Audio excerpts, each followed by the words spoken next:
My girlfriend announced, I'm pregnant and it might not be yours. I calmly said, no problem. Then I scheduled a paternity test and called my lawyer. What the test results revealed made her parents disown her. I, 31 male, was sitting at dinner with my girlfriend Celia, 28, when she dropped the bomb. We'd been together 3 years, living together for 1. I'm pregnant, she said, twirling her pasta. And it might not be yours. I put down my fork. Took a sip of water. Okay, she blinked. That's it? Okay. When did you find out? This morning. How far along? About 8 weeks. And who else might be the father? She went red. Does it matter? I choose you. I want to raise this baby with you. That's nice. Who else? Why are you being so calm about this? Would you prefer screaming? She actually seemed like she would. You're supposed to fight for me, for us. I need to know who else could be the father. She crossed her arms. Someone from my yoga retreat. The one 2 months ago? The spiritual healing one? Yes. The one where phones weren't allowed? Yes. Cool. What's his name? I don't know. We had a connection beyond names. I actually laughed. You're pregnant with some random dude's baby and you don't even know his name. It might be your baby. What percentage chance? She looked away. 50-50. Based on? Well, we were together before and after the retreat. We used protection. Did you with him? Silence. Celia, did you use protection with yoga guy? The retreat was about being natural and authentic. That's a no. Cool. I'll schedule a prenatal paternity test. They can do it at 9 weeks. Her jaw dropped. You want a paternity test? Obviously. That's so cold. Where's your trust? Probably at the yoga retreat with your judgment. She started crying. You're supposed to love me unconditionally. I'm supposed to raise some random yoga dude's kid unconditionally? Yes, if you loved me. I'll call my lawyer tomorrow, figure out next steps. Lawyer? For what? Well, if it's mine, we need to discuss custody and support. If it's not, you need to move out. She threw her water at me. Missed, hit the wall. You're a monster. I'm practical. She stormed out, went to stay with her best friend Fiona. Good. Gave me time to think. Update 1. Celia's mom Diane called me yesterday. This woman is usually the sweetest, most mild-mannered person. Not anymore. How dare you demand a paternity test? Your daughter cheated on me, Diane. She made a mistake. One tiny mistake. Getting pregnant with another man's baby isn't tiny. You don't know it's his. Hence the test. Real men don't need tests, they step up. Real women don't need yoga retreats to bang strangers. She hung up on me. Then Celia's dad Frank called. Former military, usually pretty reasonable. Son, just take the test quietly, no need to humiliate her. I'm not broadcasting it, Frank. She told her whole family, says you're abandoning her. She told everyone she cheated? No, she said you're being controlling and paranoid. I sent him screenshots of her admitting to the affair. Just the facts, her own words. Long silence. Then, I'll talk to Diane. Today, Celia showed up with Fiona and some guy I didn't recognize. Skinny, man bun, hemp necklace. Looked exactly like what you'd expect from a yoga retreat. This is River, Celia announced. The father, maybe. River extended his hand. Namaste, brother. I didn't shake it. You here for the test too? Test. River looked confused. Celia said you were cool with raising the baby together, all 3 of us, like a conscious throuple. I looked at Celia. A throuple? She lifted her chin. It's very European. We're not in Europe. Don't be so closed-minded. River nodded. Yeah, man, love is infinite. My savings account isn't. You got a job, River? I teach meditation and make dream catchers. Of course you do. Fiona jumped in. You're being really toxic right now. I'm being realistic. Celia, you have 3 options. 1, take the test. If it's mine, we co-parent separately. If it's his, you leave. 2, don't take the test, leave now. 3, this throuple nonsense, which isn't happening. River looked hurt. Bad energy, man. Celia grabbed his arm. River's moving in whether you like it or not. To my apartment? That I pay for? It's our apartment. Your name isn't on the lease. I've been living there a year. I have rights.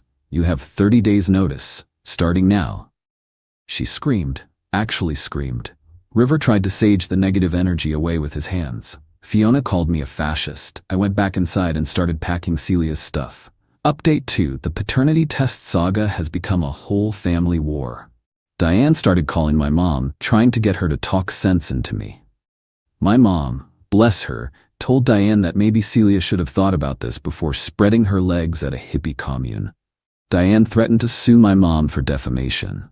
My mom laughed and hung up. But here's where it gets insane. Celia decided to turn this into a feminist issue, posted on social media about how I was forcing medical procedures on her and violating her bodily autonomy by requesting a paternity test. Her cousin Greta, who's in law school, commented that paternity tests don't require any procedure on the mother, just a blood draw. Celia blocked her. Then River's mom got involved. Yes, River's mom. This woman, Moonbeam, legal name I checked, showed up at my apartment with crystals and what I think was supposed to be a peace offering but looked like moldy bread. You need to embrace the love child, she said. It's not my child. Children belong to the universe. The universe doesn't pay child support. Money is just energy, man. My landlord doesn't accept energy as rent payment. She tried to do some kind of blessing on my doorway. I shut the door. Then came the ambush. I got home from work to find Celia, River, Diane, Frank, Fiona, and some older woman I didn't recognize in my apartment. They'd used Celia's key, forgot she had one, my bad. This is an intervention, Diane announced. For what? Your toxic masculinity, the stranger said. She introduced herself as Dr. Astrid, a relationship healing coach Diane hired. You're all trespassing. Dr. Astrid pulled out a notebook. Let's explore why you feel the need to control reproductive narratives. Because I don't want to raise another man's kid. But why does genetics matter? She asked, pen ready. Would you raise a random kid? We're not talking about me. Get out. Frank stood up. Actually, I agree with him. Everyone turned to stare. Frank? Diane gasped. Man wants a paternity test for a baby that might not be his. That's reasonable. You're supposed to support your daughter. I am, by not enabling this nonsense. He looked at Celia. You cheated. Face the consequences. Celia burst into tears. Daddy! Don't daddy me. Your mother and I didn't raise you to act like this. River tried to step in. Sir, with respect, your daughter is a goddess. My daughter is a cheater who's trying to baby trap her boyfriend. The room exploded. Diane screaming at Frank, Celia sobbing, River chanting something, Fiona recording everything, Dr. Astrid frantically taking notes. I called the cops. They showed up, made everyone leave. The officer taking my statement couldn't stop shaking his head. Thruple, huh? Good luck, buddy. Update 3. Test results came in yesterday. But first, let me tell you what happened while waiting. Celia tried to move River into the apartment while I was at work. The landlord called me, confused because some half-naked dude doing yoga was trying to convince him that he was a new tenant. I rushed home. River had set up a meditation corner in my living room, had hung tapestries, burned so much incense it set off the smoke alarm. River, you need to leave. Celia said I could move in. Celia doesn't live here anymore. The universe guided me here. The universe is guiding you out. He refused to leave, started doing some kind of protest meditation. Just sat there, cross-legged, humming. I started moving his stuff out. He didn't budge. I called his mom. Moonbeam showed up and tried to join his meditation. Now I had 2 people humming in my living room. Called the cops again. Same tired officer from before. He looked at me, looked at them, sighed. Sir, I'm gonna need you to move somewhere else. This is weird even for us. Finally got them out. Then Diane escalated. She called my employer, told them I was harassing her pregnant daughter. HR had to investigate. I showed them everything. Texts, the admission of cheating, the test paperwork. HR concluded I did nothing wrong, but warned me to be careful with documentation. Celia then tried to get me to pay for her prenatal care. Sent me invoices for vitamins, yoga classes, organic food. I sent them back with "not the father" written in red Sharpie. But yesterday was the grand finale.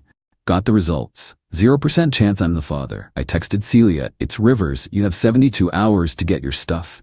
She called immediately, hysterical. The test is wrong, we need another one. No, those tests aren't 100% accurate. 99.9% is good enough for me. I'll sue you for emotional distress. Good luck. But here's the twist, the part that made her parents disown her. Frank had asked me to forward him the results. I did. He called me an hour later. There's something else, he said, voice weird. What? Celia's blood type, on the test, it's AB positive. So, Diane is O negative, I'm O positive. That's impossible. Oh shit. Frank, I don't think I need to go. Final update, the aftermath was nuclear. Frank got his own paternity test. Turns out Celia wasn't his biological daughter. Diane had cheated 28 years ago with her boss. Frank found out because he started digging after the blood type revelation. Diane tried to deny it, then blamed Frank for working too much back then. They're getting divorced. Celia lost her mind. Not only was she dealing with River's baby, but finding out her whole life was a lie? She blamed me for ruining her family. All you had to do was accept the baby, she screamed over the phone. Your mom's cheating isn't my fault. This wouldn't have happened if you weren't so obsessed with genetics. Your mom's genetics were going to come out eventually. I hate you. Cool, your stuff's in storage unit 47B. Pay the bill or they'll auction it. She hung up. River, meanwhile, disappeared, just vanished. His mom says he followed the spiritual winds to Thailand, left Celia with a baby on the way and no support. Diane's been staying with her sister, posting cryptic quotes about forgiveness on Facebook. Frank's in therapy, dealing with 28 years of lies. Celia tried one more manipulation, showed up last week, very pregnant, crying. Please, I have nothing, my dad won't talk to me, my mom's a mess, River's gone, the baby's innocent in all this. Yes, it is, and it's not mine. You could be its father figure. No. I'll do anything. Go to River's mom. She thinks children belong to the universe. She lives in a van. Not my problem. You're heartless. I'm consistent. She tried to push past me into the apartment. I blocked her. Celia, it's over. You cheated. You got pregnant. You tried to manipulate me into raising another man's kid. Actions have consequences. I loved you. You loved the security I provided. There's a difference. She left sobbing. Fiona picked her up, flipped me off as they drove away. Last I heard, Celia's living with Fiona, working part-time at a crystal shop. River occasionally sends meditation videos from Thailand for the baby's spiritual development. Frank and Diane's divorce is ugly, 28 years of assets to divide. Diane's affair partner, Celia's bio-dad, is a state senator now, married with 4 kids. That's gonna be fun when it comes out. Moonbeam started a GoFundMe for her grandson's cosmic journey, raised $37. As for me, doing great. Got a promotion at work, turns out HR was impressed with my documentation skills. Started dating Ruby from my rock climbing gym. She thinks the whole story is wild and jokes about never going on yoga retreats. The apartment's peaceful now. No incense, no meditation corners, no surprise interventions. Celia texted last week from Fiona's phone. Baby was born, 7 pounds 3 ounces. Looks just like River. I replied, congrats. She sent back, that's it, congrats? What do you want me to say? That you regret this, that you wish things were different. I regret not seeing the red flags sooner, like when you said your ex was too traditional for wanting monogamy. She sent 18 more texts about karma and destiny and how I'll die alone. I blocked that number too. River's mom sent me a birth announcement covered in glitter. The universe welcomes Star Ocean. Yes, that's the baby's name. Star Ocean. That kid's gonna need therapy. To everyone saying I should have manned up, nah. Raising another dude's kid while he's off finding himself in Thailand isn't manning up. It's being a doormat. To Celia, if you're reading this, Fiona definitely showed you, your mom's cheating gene seems hereditary. Maybe work on that before Star Ocean starts dating. And River, if you ever float back from Thailand, your mom's van runs on vegetable oil and dreams. Your kid needs actual food and diapers. The universe doesn't provide those. Peace out. Edit. Stop asking for the storage unit location.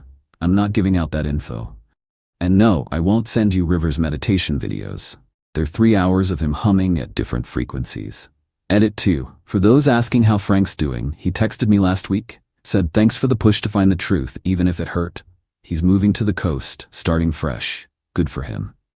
Edit 3. Moonbeam's been leaving crystals at my door with notes about clearing my aura. My neighbor's kid collects them and sells them at school for $5 each. Entrepreneurship at its finest.